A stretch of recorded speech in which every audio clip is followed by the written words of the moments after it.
உட்காருங்க உட்காருங்க உட்காருங்க உட்காருங்க அமைதியா உட்காருங்க.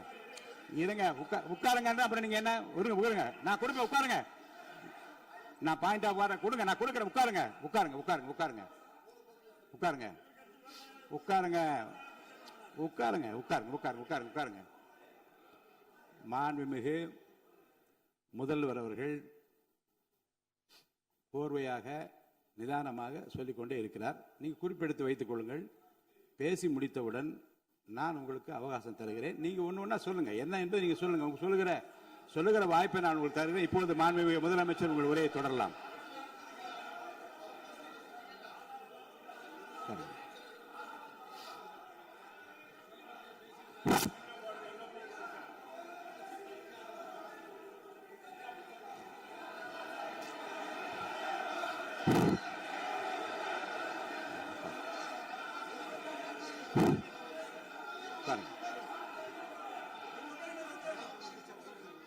நான் எழுந்த பிறகு உட்கார்றதுதான் முறை. உட்காருங்க எல்லாரும் உட்காருங்க. தேசிய உட்கார்.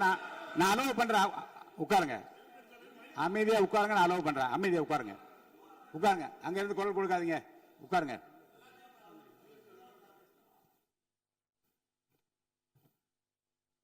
இனிமையான இந்த விவாதத்தில் இதுவரை குறுக்கீடுகள் இல்லாமல்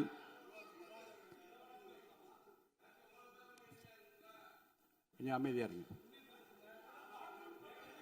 மாண்புமிகு முதல்வர் அவர்கள் பேசி முடித்தவுடன் பாயிண்ட் ஆஃப் ஆர்டர் கேட்டிருக்கேன். நான் அனுமதிக்கிறேன். எதிர்கட்சி தலைவருக்கு மட்டும் நான் அனுமதி தருகிறேன். அவர் எழுந்து பேசலாம். முதலமைச்சர் நீங்க கண்டினியூ பண்ணி முடிக்கலாம்.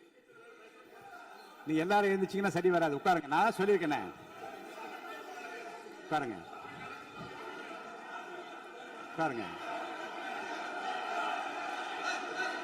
உட்காருங்க.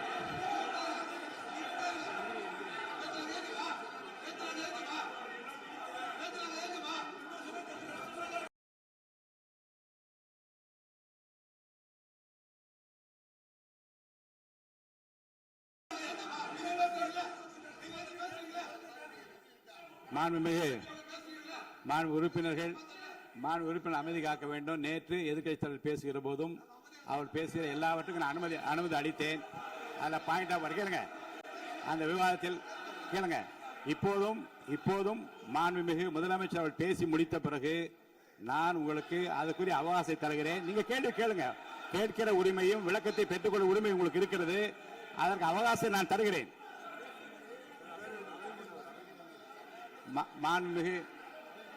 மாண்புமிகு உறுப்பினர் அமருங்க. நான் என் தீர்ப்பை சொல்லுகிறேன். மாண்புமிகு முதலமைச்சர் அவர்கள் பேசி முடித்தவுடன் எதிர்க்கட்சி தலைவருக்கு அந்த வாய்ப்பை நான் தருகிறேன். நிச்சயமா அந்த கேள்வி கேட்கலாம். உட்காருங்க எல்லாரும். முன்னவர் பேசுங்க.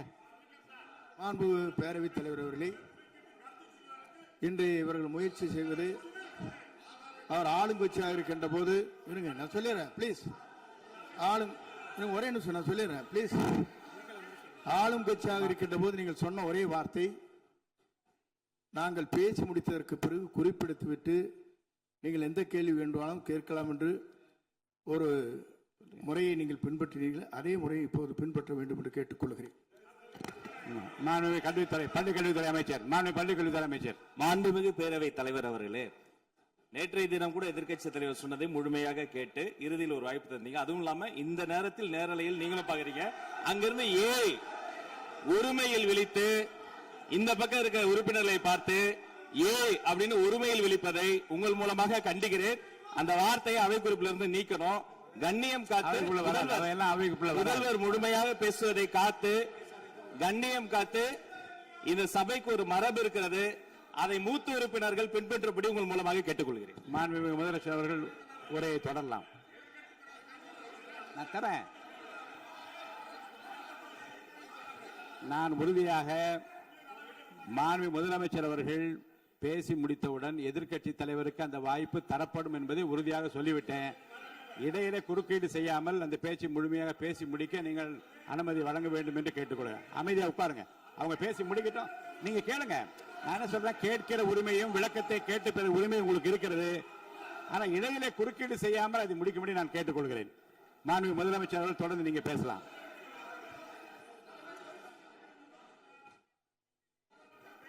எதிர்க்கட்சி தலைவர்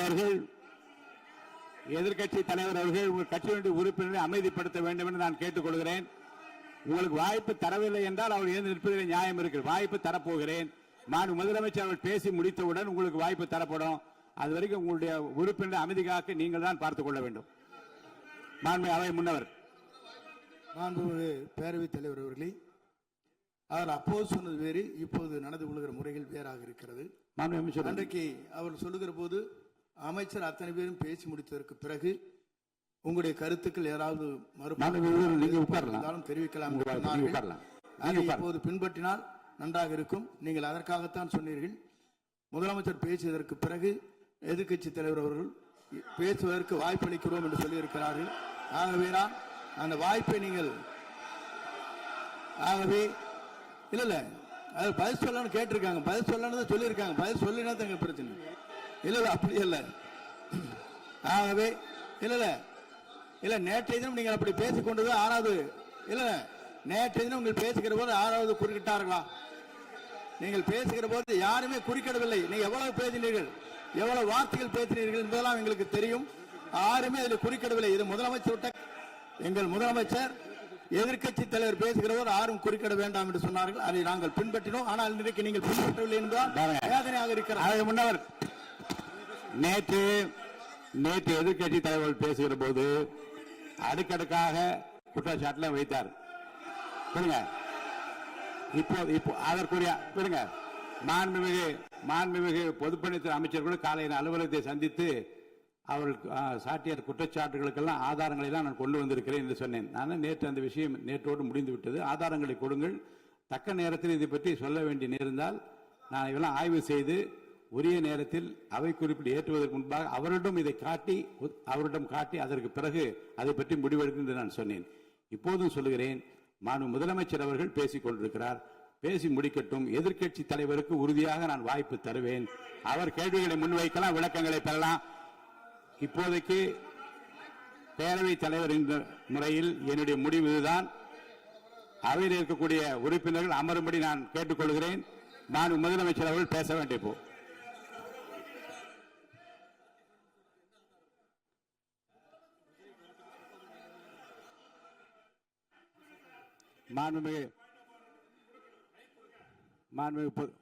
இருங்க.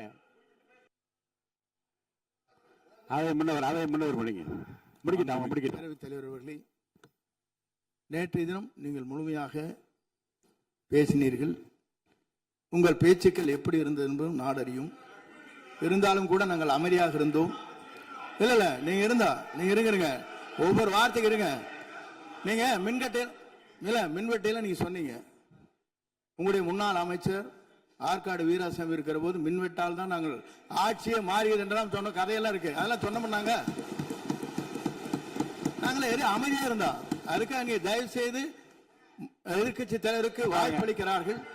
அந்த வாய்ப்பை நீங்கள் அவர் முதலமைச்சர் பேசுவதற்கு பிறகு பேசினால் அழகாக இருக்கும். அவை முன்னர் பள்ளிக் கல்வித்துறை அமைச்சர்.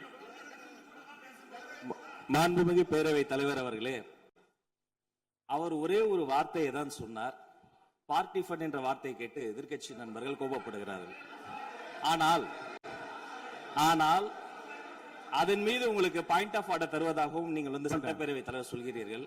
நேற்றைய தினம் இதே போல வெற்றி தலைவர் அவர்களினுடைய வழிகாட்டில் வளர்ந்த நாங்கள் சகிப்புத்தன்மையோடு அவர்கள் பல வார்த்தைகள் சொன்னார்கள். புதிதாக சோஃபா மாடல் என்றார்கள், குதிரை பேரம் என்றார்கள், எத்தனையோ வார்த்தைகள் சொன்ன போது சகிப்புத்தன்மையோடு அதை கேட்டு பொறுமையாக இருந்தோம். இவர்கள் குதிரை பேரம் எல்லாம் அவைக்குள் நீக்கப்பட்டு விட்டது. சரி, சோஃபா மாடல் என்று சொன்னார்கள். ஆதாரம் கேட்டு இப்படி எழுந்து நாங்கள் கொந்தளிக்காமல் ஒரு சட்டமன்றத்தில் ஒரு உறுப்பினர் எப்படி நடந்து கொள்ள வேண்டும் என்பதற்கு எடுத்துக்காட்டாக தமிழக வெற்றி கழகத்தின் உறுப்பினர்கள் நடந்து கொண்டார்கள். இப்போது மதிப்பிற்குரிய எதிர்க்கட்சி தலைவர் அவர்களே, உங்கள் ஊடாக நான் கேட்பது என்னவென்றால், அவர்களினுடைய கட்சி உறுப்பினர்களை அவர் அமைதிப்படுத்தி முதல்வர் அவர்கள் உரையை முழுமையாக கேட்டு சகிப்புத்தன்மைக்கு சட்டமன்றத்தில் இந்த பக்கம் மட்டுமல்ல அந்த பக்கமும் எடுத்துக்காட்டாக இருப்பதற்கு அவர் வழிவகை செய்ய வேண்டும் என்று உங்கள் மூலமாக கேட்டுக்கொள்கிறேன். நான் பொதுப்பணித்துறை அமைச்சர்.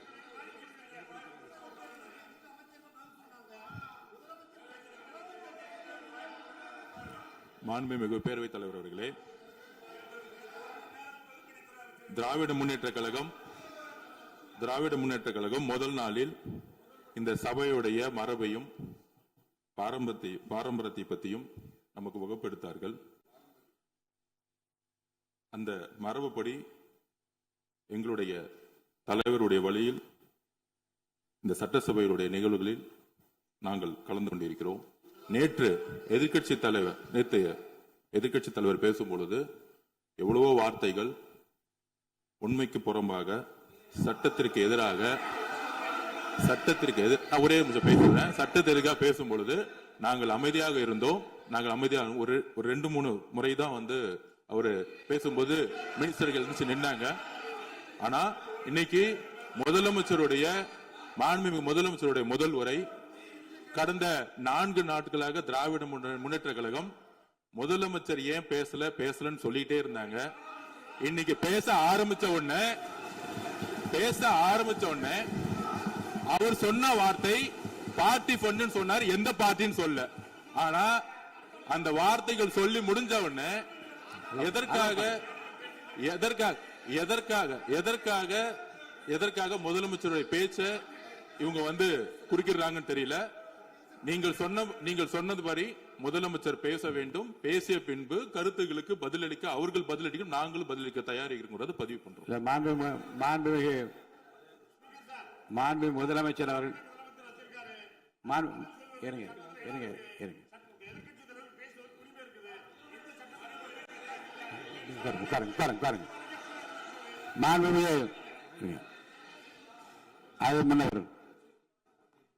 மரபு இருக்கிறது, எப்போது வேணும் பாயிண்ட் ஆஃப் ஆர்டர் இருக்கலாம். இருந்தாலும் கூட நீங்க அந்த மரபை நீங்க கடைபிடித்தீங்களா உங்க ஆட்சியில? நீங்க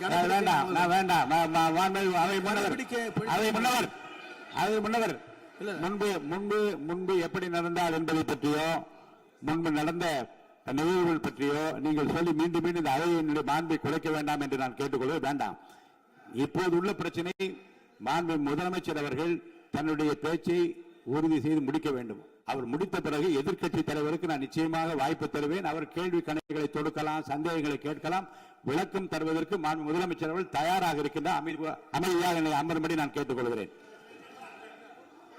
இப்போ நான் அனுமதிக்க முடியாது. மாண்பு முதலமைச்சர் உரையை தொடரலாம்.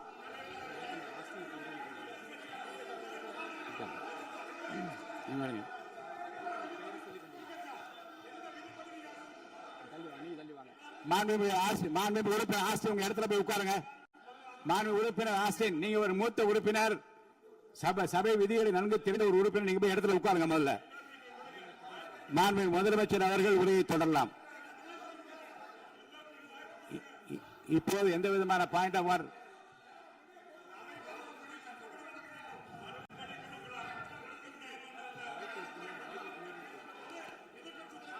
நான் வாய்ப்பு இல்லை என்று சொன்னால் நீ எழுந்து நிற்பதிலே நியாயம் இருக்கிறது. உட்காருங்க. வாய்ப்பு உறுதியாக எதிர்க்கட்சி தலைவருக்கு பாயிண்ட் ஆஃப் ஆர்டர் மட்டுமல்ல, உட்கார்ந்து அவர் பேசிய பேச்சுக்களை என்னென்ன இருங்க, என்ன உங்களுக்கு சந்தேகம் இருக்கிறதோ, வினாக்கள் இருக்கிறதோ அதை நீங்க கேட்கலாம். அவர் பதில் சொல்வதற்கு தயாராக இருக்கிறார். பேசி முடிக்கின்ற வரை அமைதி காக்கும்படி உங்களை நான் கேட்டுக்கொள்கிறேன். மாண்புமிகு எதிர்க்கட்சி தலைவர் முழு ஒத்துழைப்பை நீங்கள் தர வேண்டும் என்று நான் எதிர்பார்க்கிறேன்.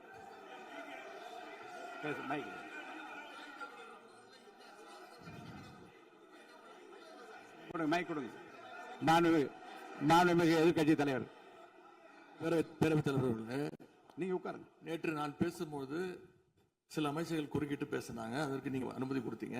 அதே மாதிரி இன்னைக்கு முதலமைச்சர் பேசும்போது சில வார்த்தைகள், தவறான வார்த்தைகள் பேசுறாரு. அவர் பார்ட்டி ஃபண்ட் அப்படின்னு சொல்லியிருக்கிறாரு. அவர் அமைச்சர் அந்த பார்ட்டி ஃபண்ட் எந்த பார்ட்டின்னு கூட சொல்ல தைரியம் இருந்தா சொல்லுங்க, நாங்க அதெல்லாம் ஃபேஸ் பண்ண தயாரா இருக்கோம். எதையும் ஆதாரத்தோடு எதையும் பேசுங்க. நீங்க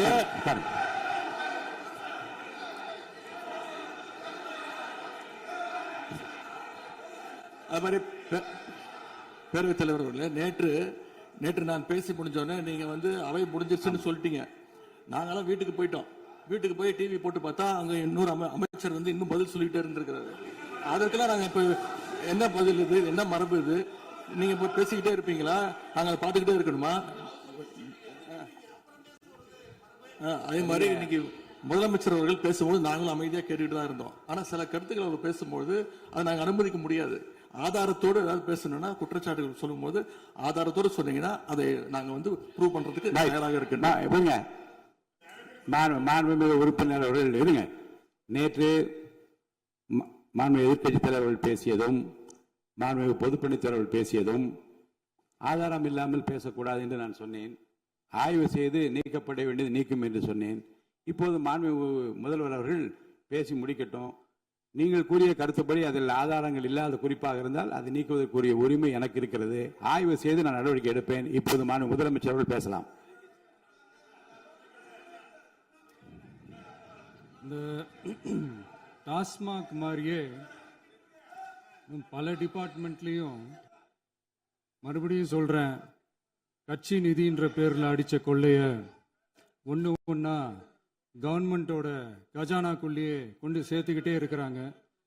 இப்போவும் சொல்கிறேன், மக்கள் பணத்திலேருந்து ஒரு பைசா கூட தொடமாட்டோம், தொடவும் விடமாட்டோம், தொட்டா விடமாட்டோம், இதுக்கு முன்னாடி தொட்டவங்களையும் விடமாட்டோம்.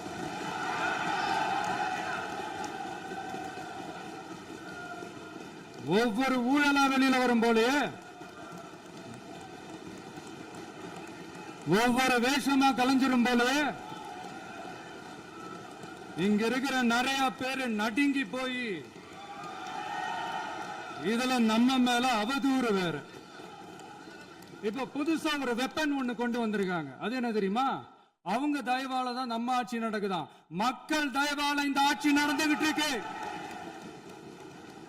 மனசாட்சி உள்ள சக்திகளோட ஆதரவால இந்த ஆட்சி நடந்துகிட்டு இருக்கு. நாங்க தான் அனுப்பி வச்சோம் அப்படின்றாங்களே. அனுப்பி வச்சவங்களுக்கு மினிஸ்ட்ரியில இடம் கொடுத்தா ஏன் கதறீங்க? ஏன் இவ்வளவு கோவம்? ஏன் இவ்வளவு கதறல்ஸ்? இதுல இன்னொரு முக்கியமான விஷயம், மார்க்சிஸ்ட் கம்யூனிஸ்ட் கட்சி நமக்கு ஆதரவு கொடுத்தது சுயேட்சையா எடுத்த முடிவுன்னு சொல்றாங்க. அதே மாதிரி இந்திய கம்யூனிஸ்ட் கட்சி நமக்கு ஆதரவு கொடுத்தது சுயேட்சையா எடுத்த முடிவுன்னு சொல்றாங்க. இதுல எங்க இருந்து நாங்க தான் அனுப்பி வச்சோம்னா புரியலையே. மக்களுக்கு நல்லா புரியும், எல்லாத்தையும் தெளிவா பார்த்துக்கிட்டு இருக்கிறாங்க.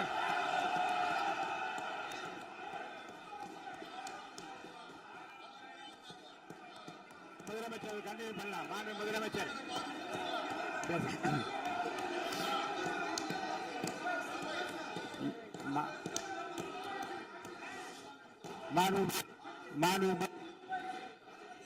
முதலமைச்சர் கண்டினியூ பண்ணலாம்.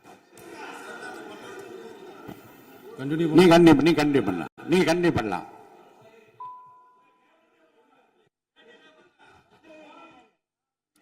இந்த சமூக நீதி அரசுன்னு சொல்றவங்களை பார்த்து கேட்கிறேன், நம்ம பட்டியலின சகோதரர்களுக்கு எத்தனை அமைச்சர் பதவி கொடுத்தீங்கன்னு கொஞ்சம் சொல்ல முடியுமா?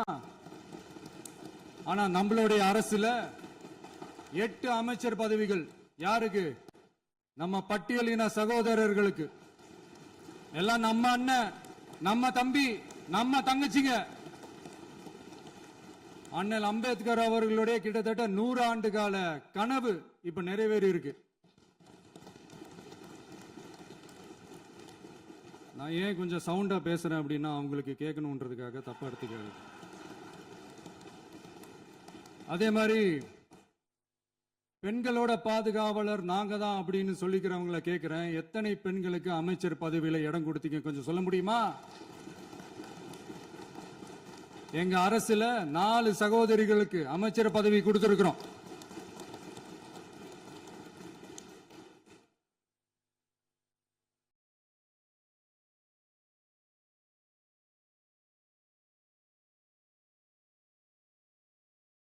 அதனால மக்களால் நிராகரிக்கப்பட்டு மக்களால் அகற்றப்பட்டவங்களுக்கு ஒண்ணு சொல்லிக்கிறோம், தப்பே செய்ய மாட்டோம், ஊழலே செய்ய மாட்டோம், நேர்மையா தான் இருப்போம், நியாயமா தான் இருப்போம் அப்படின்னு சொல்றவங்களால மட்டும்தான் கூட்டணி ஆட்சி அமைக்க முன்வரும். ஆட்சியிலையும் பங்கு, அதிகாரத்திலையும் பங்கு கொடுக்க முன்வரும். ஊழல்லையே ஊறி போனவங்களால இந்த கூட்டணி ஆட்சியோ ஆட்சியிலையும் பங்கு அதிகாரத்திலையும் பங்கு கொடுக்க முன் வராது. மெஜாரிட்டி இருந்தாலும் தரமாட்டாங்க, மெஜாரிட்டி இல்லைனாலும் தரமாட்டாங்க. கேட்டா ரெடிமேடா ஒரு பதில் ஒண்ணு வச்சிருப்பாங்க, கூட்டணி ஆட்சியை மக்கள் விரும்ப மாட்டாங்கன்னு. அதே மக்கள் தான் இப்ப அவங்கள பார்த்து சிரிக்கிறாங்க. நான் பதவியேற்ற அன்னைக்கு கொஞ்சம் டைம் அவகாசம் கேட்டேன். எதுக்கு கேட்டேன்? நிதி நிலைமைலாம் கொஞ்சம் மோசமா இருக்குது, அதெல்லாம் கொஞ்சம் சரி செஞ்சுக்கிட்டு படிப்படியா கொஞ்சம் கொஞ்சமா நான் கொடுத்த வாக்குறுதிகள்லாம் செயல்படுத்துவேன், அதுக்காக கொஞ்சம் டைம் அவகாசம் கேட்டேன். நான் ஏதோ வேற எதுக்காகவோ வேற யாருக்காகவோ ஏதோ அவகாசம் கேட்ட மாதிரி இங்க சபையில இல்லாதவங்களை பத்தி பேச வேண்டாம்னு நினைக்கிறேன்.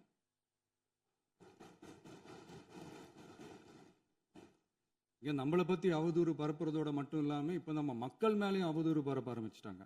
மக்கள் நமக்கு ஓட்டு போட்டது தப்பான், குடும்பம் குடும்பமா நமக்கு ஆதரிச்சது தப்பான். இது இப்ப இல்ல, நான் சொல்றது எம்ஜிஆர் அவர்கள் காலத்திலிருந்தே. அப்பவே அவர் ஜெயிச்சப்போ அதே மக்களை தப்பு தப்பா பேசுறது. மக்கள் என்ன பண்ணிட்டாங்க, எம்ஜிஆர் என்ன பண்ணிட்டாரு, எம்ஜிஆர் என்ன இது பண்ணிட்டாரு. 50 வருஷமா ஒரே டெக்னிக்கா.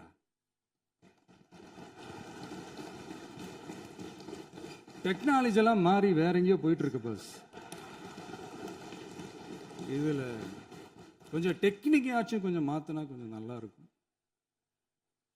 அதனால மக்களுக்கு யூஸ்ஃபுல்லா இருக்கிற மாதிரி இந்த ஆக்கப்பூர்வமான கருத்துக்களோ ஆக்கப்பூர்வமான யோசனைகளோ இருந்தா சொல்லுங்க, அதை நாங்க டெஃபரெண்டா எடுத்துக்கிறோம். ஆனா அதை விட்டுட்டு இந்த நக்கல் நையாண்டி சம்பந்தம் இல்லாத பேச்சு இதெல்லாம் பேசிட்டு அப்புறம் முதல்வர் பதில் சொல்லல, முதல்வருக்கு பதில் சொல்ல தெரியல அப்படின்னா அப்புறம் என்ன சோஃபா மாடல் ஆட்சியா? அது என்னன்னு புரியறதுக்கே எனக்கு ரொம்ப நாள் ஆச்சு. இந்த sofa set, table chair, teapoy, furniture பிசினஸ்லாம் வேற எங்க வெளியில போய் பண்ண சொல்லுங்க. அப்படி அந்த பிசினஸ் தான் பண்ணணும்னா நிறைய பிசினஸ் பண்ற மாதிரி வெளியில போய் பண்ண சொல்லுங்க, இங்க சட்டசபைக்குள்ள வேணாம். அதனால ஆக்கப்பூர்வமான கருத்துக்கள் இருந்தா சொல்லுங்க, டெஃபினட்டா அது சரியா இருந்தா நாங்க ஏத்துக்கிறோம். எனக்கு ஒரு குட்டி கதை ஒன்று ஞாபகம் வருது, சொல்லாமா? ஒரு ஊர்ல ஒரு பெரியவர் வெயில் ரொம்ப ஜாஸ்தியா இருக்குன்னு சொல்லிட்டு கண்ணுக்கு மேல கை வச்சுக்கிட்டு இப்படி சுத்தி முத்தி தேடிக்கிட்டு இருந்தாராம். அப்ப கூட இருந்த ஒரு சின்ன பையன் என்ன தேடுறீங்க அப்படின்னு கேட்டானா. அதுக்கு அந்த பெரியவர் சொன்னாரா, அது ஒண்ணு இல்ல தம்பி, உங்க அப்பா இங்கதான் இருப்பாருன்னு சொன்னாங்க, அதான் தேடிக்கிட்டு இருக்கேன், எங்க உங்க அப்பாவையா காணோம்?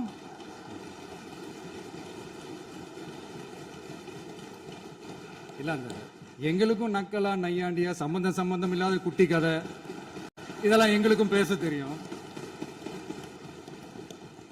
அந்த கதையில பெரியவர் அப்படி சொன்னாராம், தப்பா எடுத்துக்காதீங்க. அந்த கதையில பெரியவர் அப்படி கேட்டாராம். அதனால யாரும் இங்க டென்ஷன் ஆக வேணாம். அதனால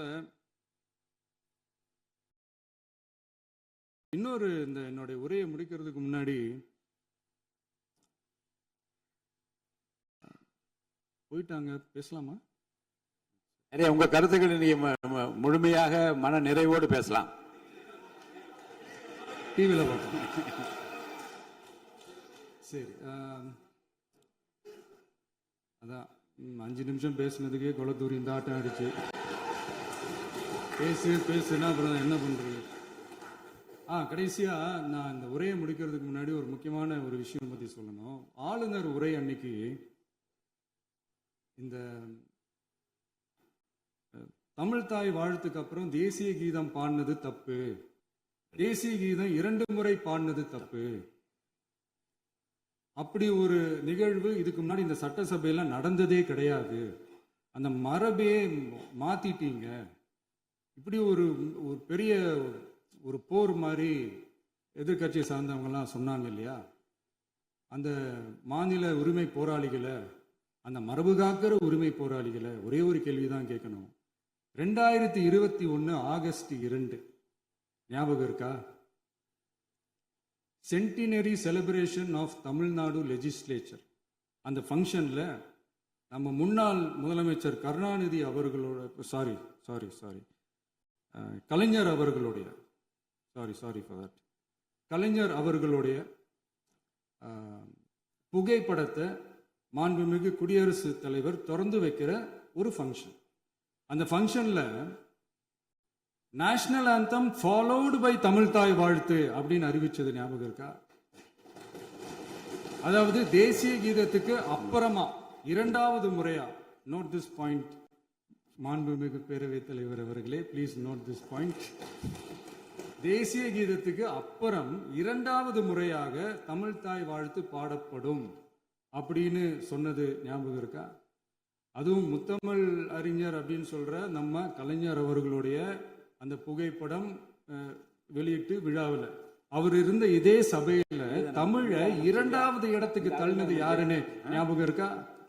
அது மட்டும் இல்ல, அந்த தேசிய கீதத்தை நாட்டுப்பண் நேஷனல் ஆந்தம்னு சொல்லி அதே ஃபங்க்ஷன்ல கடைசியா ஃபங்க்ஷன் முடியும் போது செகண்ட் டைம் தேசிய கீதம் பாடினதும் ஞாபகம் இருக்கா? இதே அவையில் தான் அது அவை குறிப்பிலும் இருக்கிறது. இதே அவையில் தான் நடைபெற்றது.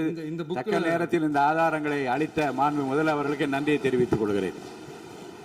டவுட் இருந்தா இந்த புக்கை பார்த்து தெரிஞ்சுக்கலாம். அதனால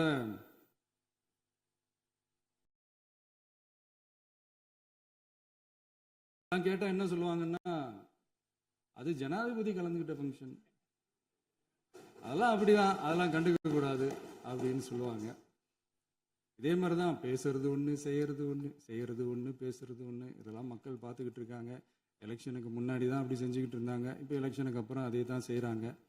இந்த விஜயையும் சாமானியர்களின் உண்மையான சமூக நீதி அரசையும் அவமானப்படுத்துறதுக்கு தான் அவங்களோட அந்த பொலிட்டிக்கல் சீனியாரிட்டி அது பயன்படுத்துது போல.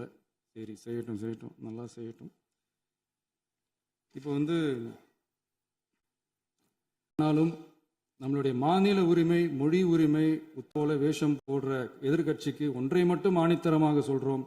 உங்களை மாதிரி தமிழ் தமிழ்னு சொல்லிக்கிட்டு, மொழி பண்பாடு கலாச்சாரம்னு சொல்லிக்கிட்டு ரெட்டை வேஷம் போடுறவங்க நாங்க கிடையாது. உலகெங்கும் வாழும் என் தமிழ் சொந்தங்களுக்கு நம்முடைய உத்தரவாதம் தமிழ் தான் எங்க உயிர் நாடி அப்படின்றத மறக்க மாட்டோம். இப்பவும் சொல்றோம், மாநில உரிமையில எப்பவும் உறுதியா இருப்போம். அதே சமயத்துல அரசியல் வேற, ஒன்றிய மாநில அரசுகளுக்கு இடையே இருக்கிற நிர்வாக அணுகுமுறை வேற. இதுல நாங்க ரொம்ப தெளிவா இருக்கிறோம். அதனால எங்களுக்கு பாடம் எடுக்கிறதா நினைச்சுக்கிட்டு உங்க வேஷத்தை நீங்களே கொஞ்சம் கொஞ்சமா கலைச்சிக்கிட்டே வர்றீங்க, மறந்துடாதீங்க. அப்புறம் நேத்து எதிர்கட்சி தலைவர், மாண்புமிகு எதிர்கட்சி தலைவர் பேசும்போது நிறைய பேசினாங்க. அதுல ஒண்ணு மட்டும் அரசு சொல்றதா நினைச்சுக்கிட்டு நம்மளை இன்டைரக்டா ஈவில் அப்படின்ற அந்த வார்த்தையை யூஸ் பண்ணாங்க. எனக்கு ஒன்னே ஒண்ணுதான் சொல்லணும்னு தோணுது. ஈவில்ஸ்னு டெவில்ஸ் பேசக்கூடாது.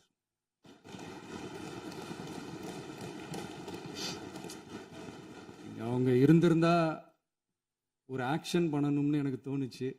எல்லாரும் போயிட்டாங்க. பர்மிஷன் பண்ணலாமா? இப்பவும் பண்ணலாம், ஒன்றும் தப்பு இல்லை.